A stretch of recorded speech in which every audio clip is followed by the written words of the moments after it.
Olá, meu nome é Cibele Rodrigues, sou coordenadora do curso de Direito do Unisalesiano e hoje nós recebemos aqui alguns convidados, ilustres convidados, que já vou apresentar, para falarmos um pouquinho no nosso podcast. Nosso podcast ele vai estar destinado para o CIT de 2025, que é o nosso Congresso Internacional de Tecnologia na Educação, e que nós temos o tema neste ano de Educação Tech, Equilíbrio, Emoção e Futuro. Então vamos lá, muito bem-vindos a todos. Já vou fazer uma breve apresentação só, né, com a professora doutora Ana, que é nossa professora aqui na instituição, que é responsável aqui pelo convite dos ilustres doutores e pelo congresso que vai ser realizado, que nós comentaremos aqui um pouquinho, né? O doutor Heraldo, que é o presidente da Câmara de Direito Privado, que nós já conhecemos aqui na nossa instituição. Isso. Seja muito bem-vindo. Novamente, é um prazer recebê-lo. Muito obrigado. É sempre uma satisfação retornar a Araçatuba, que é a cidade onde eu comecei a exercer minha profissão de juiz de direito. Então, boas recordações. É uma honra para a gente tê-lo novamente aqui. Só 42 anos faz. Tá bom. E o doutor Marco Aurélio Mendes de Faria Mello. Muito bem-vindo. Satisfação toda minha. E eu vou repetir o que eu digo sempre sobre São Paulo. São Paulo é um estado-país dentro do país. E nos faz acreditar no Brasil sonhado, no Brasil que nós teremos amanhã. Com certeza. Professora? Bom, é com muito prazer que eu faço parte da composição dessa mesa tão ilustre. Agradecer a você, Cibele, que sempre tão prontamente está ali me acolhendo, me abraçando e tudo mais. O doutor Heraldo, que é uma pessoa que eu tenho um carinho imenso e que tem algumas pessoas, sabe, doutor, que Deus coloca na sua vida como anjinhos. O doutor Heraldo é uma dessas que Deus colocou na minha como um presente divino. E, claro, o senhor agora, tendo a oportunidade de conhecê-lo, de estar aqui no mesmo ambiente que o senhor, que é uma pessoa que a gente acompanhava por julgamentos, né? A gente acompanha a atuação do STF e quando você tem a oportunidade de conhecer alguém que julga grandes questões do país, é um privilégio para muito poucos. Então, muito obrigada por estar fazendo parte desse momento aqui no CIT. E nós teremos um congresso importantíssimo na região, né? O primeiro congresso desse nível em Araçatuba. Nós vamos ter aqui o primeiro congresso de insolvência, onde a gente coloca em foco a discussão sobre a crise empresarial que a gente vive. A doutora Heraldo vai estar falando, o ministro também vai estar falando. E o ministro trouxe uma coisa muito legal, Cibele, que eu acho que está muito ligado ao congresso, ao CIT também. Além de estar ligado ao nosso congresso, ligado ao CIT. Aí eu vou pedir para o ministro falar um pouquinho disso. Mas o CIT vai falar de tecnologia, emoção, e justamente a tecnologia e a emoção das pessoas tem colocado o judiciário em foco, né, doutor? E o judiciário está o tempo todo sendo criticado, as pessoas opinando, e a gente está do lado de cá. E aí, como é para o julgador essa tecnologia toda invadindo a atuação de vocês, a emoção das pessoas, muitas vezes hostilizando o próprio Poder Judiciário? Fala para a gente, doutor. A justiça é obra do homem. Ela é passível de falha. Mas aqueles que ocupam uma cadeira no judiciário devem perceber a envergadura dessa cadeira. O juiz acaba de forma coercitiva substituindo a vontade das partes. Ou seja, é o Estado julgador, o Estado com poder de força, com a força, o monopólio da força que ele tem. O que eu penso que é importantíssimo, principalmente para os jovens em geral, perceberem que o aperfeiçoamento é infindável. Nós, a cada passo, estamos nos aperfeiçoando. E estamos burilando não só a nossa capacidade técnica, como também, principalmente, e aí vamos ao tema, a nossa formação humanística. Sim. As leis, falo ao pessoal do direito, são feitas para os homens e não o inverso. E elas geram a norma aprovada, ela gera interpretação, que é um ato de vontade, mas é um ato de vontade vinculado. Você não pode simplesmente fechar a norma, esquecer a norma e estabelecer o critério de plantão. Se o fizer, não estará sendo, como deve ser, todo e qualquer juiz, um servidor de seus semelhantes. Poxa, isso mexe com a emoção da gente, né? Com certeza. Também. E o doutor Heraldo falou, comecei minha carreira aqui, primeiro momento. Como foi o primeiro julgamento, doutor? Assim, sabendo justamente que a gente tem essa formação humanística, que eu mexo com a emoção das pessoas, que eu decido vidas, né? Coloco esperança ou retiro esperança numa decisão judicial. Fala pra gente. O nervosismo toma conta da gente. Então, para você ter uma ideia, eu vim para cá no dia 8 de março de 1983. Era advogado por 4 anos e vim para cá. Tinha que idade, a época? 28. 28 Imagina. anos. Aí cheguei, me apresentei no fórum. Eu falei, pois não, você vai ficar na primeira vara civil. E, para minha surpresa, o titular não veio e falou para o escrevente me avisar que eu faria audiência. E era uma rescisão de um compromisso de compra e venda numa fazenda, com devolução de arras, bem complexo. E, então, aquele choque nesse primeiro momento traz assim, e hoje aqui, Araçatuba, uma cidade já quente. E como substituto, que eles não usavam aqui paletó e gravata. E na época nós estávamos usando. Nem falávamos em ar, né? Ar-condicionado naquela época, né? Nem existia. E aí eu suava, dava para até torcer a camisa quando terminou o julgamento. Mas conversei com, eu lembro do Tempes, que era o juiz titular da segunda vara civil, tinha o Chaim, que era o diretor do fórum, né? O Valfrido de Aguiar, que era da primeira vara criminal. De vez em quando ele ainda está advogando, faz algumas sustentações orais lá no tribunal conosco. E o Horta, que estava instalando a segunda vara criminal. Mas aí o Tempest me deu uma orientada a respeito do processo e fomos lá fazer a audiência e deu tudo certo. A primeira audiência é bem marcante, aí depois você nem lembra mais, né? Então passa de tantas que se faz, nesses 42 anos de magistratura, deu para se divertir bastante, né?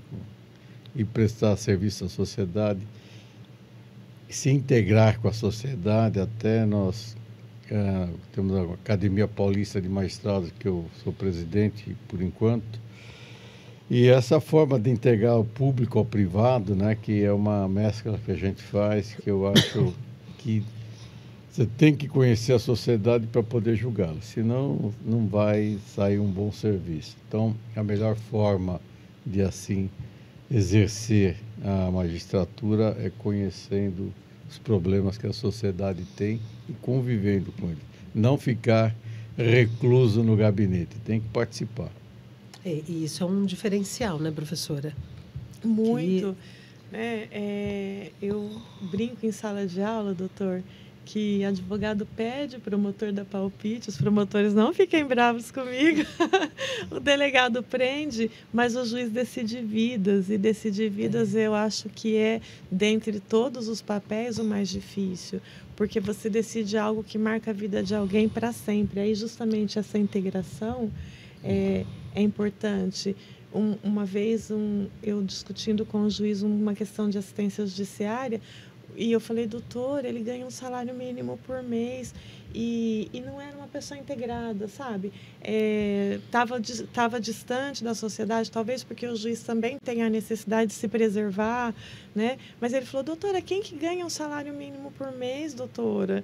Então, eu falei assim, percebi o distanciamento daquele julgador da realidade, realmente. Então, isso que o senhor falou de o juiz estar integrado na sociedade, saber como funciona, e eu acho isso fundamental. E é muito importante, inclusive, para que a sociedade também entenda o papel do Poder Judiciário, né? Na realidade. É porque nós, invariavelmente, ficamos reclusos, né, no gabinete, lendo processo, e você tem que tomar uma decisão para resolver aquela situação. Mas tem que sempre levar em mente, né, que atrás daquele processo que você está examinando, tem uma pessoa, tem uma família, tem uma empresa, e a sua decisão vai impactar a vida dessas pessoas. Então, a forma mais íntegra e a mais pura de resolver essa situação é que a gente tem que levar em consideração. Por isso é que eu sempre digo que processo não tem capa. Processo tem conteúdo. São os elementos coligidos pelos senhores advogados e o juiz atua. Atua num ato muito importante, principalmente na primeira instância. Sim. Quando constrói a primeira decisão que dirimirá o conflito de interesses. Na minha vida de juiz, desde o início, eu adotei uma prática. Ante o conflito, eleger, segundo minha formação, principalmente humanística. Voltamos à formação humanística para quem lida com o direito. Eleger a solução mais apropriada para o caso. E somente após a dogmática, a legislação buscar o indispensável apoio. E considerando que interpretar é um ato de vontade, mas é um ato vinculado. Nós não podemos abandonar as balizas legais para adotar o critério que entendamos mais justo para o caso. Isso não gera segurança jurídica. Sim. E o que se quer com o pronunciamento judiciário é o restabelecimento da paz social, momentaneamente abalada pelo conflito, né? E, portanto, a segurança jurídica. É importantíssimo que o próprio cidadão possa, segundo as regras de convivência diárias, possa imaginar qual será a solução daquele caso.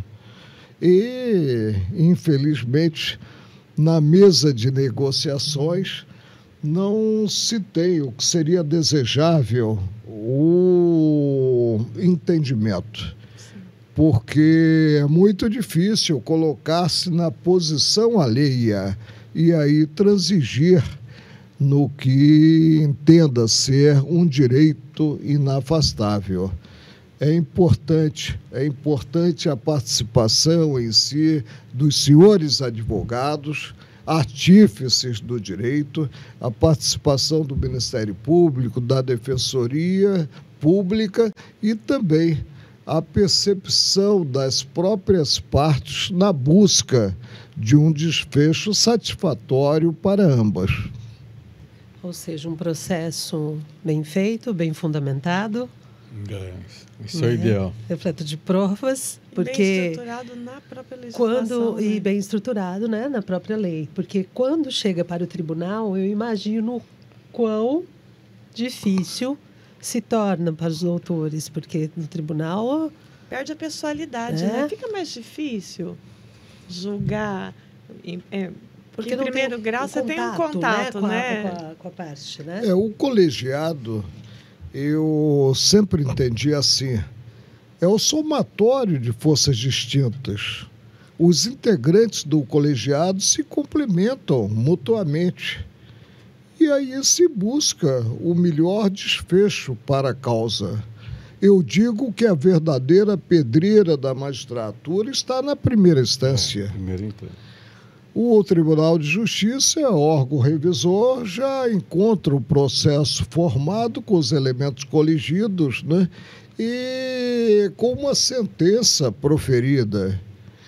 E aí tem um amplo contexto que poderá atuar. Quando se parte para Brasília, a coisa ainda fica mais dificultada, porque surge algo que vem com uma simples formalidade, não é o pré-questionamento.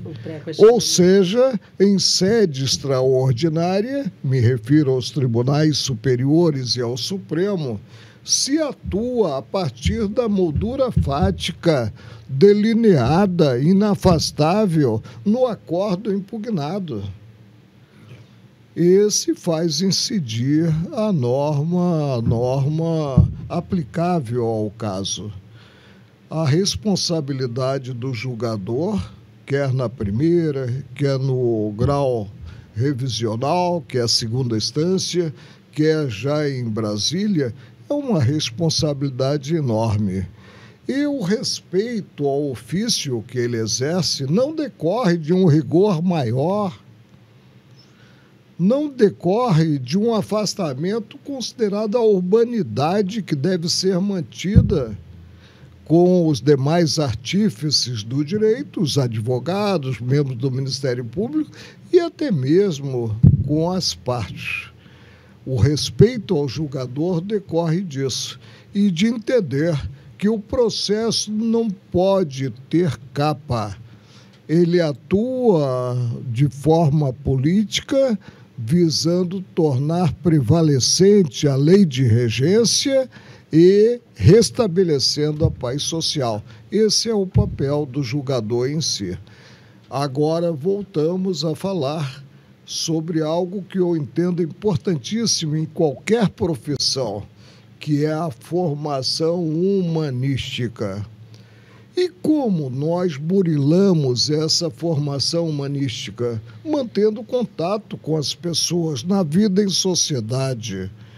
Tendo à mão, eu creio que principalmente o pessoal da área do direito deve ter, um livro, um clássico.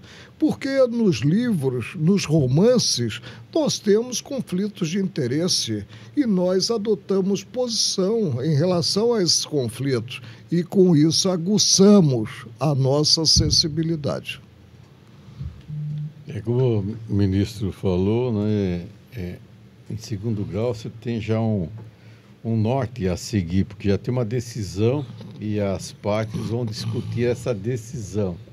Então vem mais fácil, mais arredondado para ser revisto, né? Se aquela sentença está correta ou se tem que reformar alguma coisa. E estatisticamente, 96% das sentenças são confirmadas e 2% são reformados e mais 2% são ajustadas ao caso. Então, por isso que é essa facilidade em segundo grau de aparecer. Anuladas quanto a um vício de procedimento, voltamos ao campo processual. Também tem. E o direito processual é importantíssimo para realizar o direito material. Caso de vício de procedimento é mais raro ainda. Isso, é mais raro. Vai estar nesses 2% de reforma. Eu imaginei que era um pouco maior. Eu também. Pensei que fosse um pouco maior. Eu imaginei que o número de reformas Eu imaginei que maior. o número fosse maior. Eu também. Eu me confesso, considerada a atuação de um órgão revisor... Vocês terem uma ideia, o percentual que sobe para Brasília, para o STJ, mais para o STJ, menos para o Supremo. São 6% dos recursos que entram. Então, na seção de direito privado onde eu estou, está entrando hoje, sabe quanto? 750 por dia. Ou seja, 19 mil por mês. E só 6% fica retido aqui. Mais ou menos 45% sobe no ARESP, né, que é é um agravo sobre o recurso especial. 99,9% não é visto, e 0,01% é que tem uma possibilidade. É uma triagem muito importante. Muito importante para se manter a unidade do direito, e aí surge a atribuição precípua, a meu ver, dos tribunais superiores, aos quais se defrontam com recurso por divergência jurisprudencial. E é preciso que haja uma certa disciplina ao se reformar decisões para não se ter a variação de casos. O cidadão comum que tem um processo com as mesmas balizas que um outro cidadão teve e obteve êxito e que tem uma decisão contrária, ele se mostra inconformado, injustiçado, Sim. imaginando que acabaram distinguindo pela capa do processo. Isso é péssimo. Por isso, eu creio que uma disciplina jurisprudencial é importantíssima para que o direito seja uno nesse país continental que é o Brasil. Perfeito. Eu acho que eu nunca tinha pensado nessa unidade. A gente sempre pensa na uniformização e tudo mais, mas você não para pensar exatamente em termos processuais a importância dessa unidade jurisprudencial, né, para que a gente não tenha o sentimento de injustiça, porque você ganhou e eu perdi, e nós estamos aí diante do mesmo caso. E o papel do advogado é fundamental. É fundamental porque ele tem o domínio do direito e não pode dar uma esperança vã à parte. Ele precisa atuar com uma certa segurança e aconselhando a parte a transigir, a fazer um acordo e colocar fim à pendência. É importantíssimo. O papel dos advogados é, sem dúvida alguma, muito importante, mas que atue também com disciplina e percebendo que a coragem é a síntese de todas as virtudes. Não adianta a pessoa ser virtuosa e ser pusilânime. É preciso que ela tenha coragem de dizer as coisas, externar o que pensa sobre a matéria. Perfeito. Eu acho que foi um pensamento muito enriquecedor para os nossos alunos. Com certeza. Né? Eu fico muito feliz, mais uma vez, de ter vocês aqui. Doutor Heraldo, quantas vezes eu puder, eu puxo para cá. Esse ano é a segunda vez. E eu espero que o senhor seja a primeira de muitas. Ao fim, o que é essa conversa, se não um aperfeiçoamento de cada qual? Exatamente. Não? Exatamente. A troca de ideias, de experiência. Isso é muito bom, enriquecedor. Muito obrigada, doutores. Disposição. Nossa, uma alegria tê-los aqui. Muito obrigada por esse bate-papo. Sim. Né? Saímos daqui prontos para o Congresso, né? Para Exatamente, o Congresso. Né? Exatamente. O primeiro de muitos. O primeiro de com muitos certeza. também. Eu gosto de história, né? Então eu acho que as coisas têm que fazer história ao longo do tempo. E a gente não faz uma coisa só e depois abandona. Por mais trabalho que dê, por mais luta que seja, você criar uma história, eu gosto muito de história. Eu costumo brincar, doutor, que eu não gosto de gente que não tem história para contar. Né?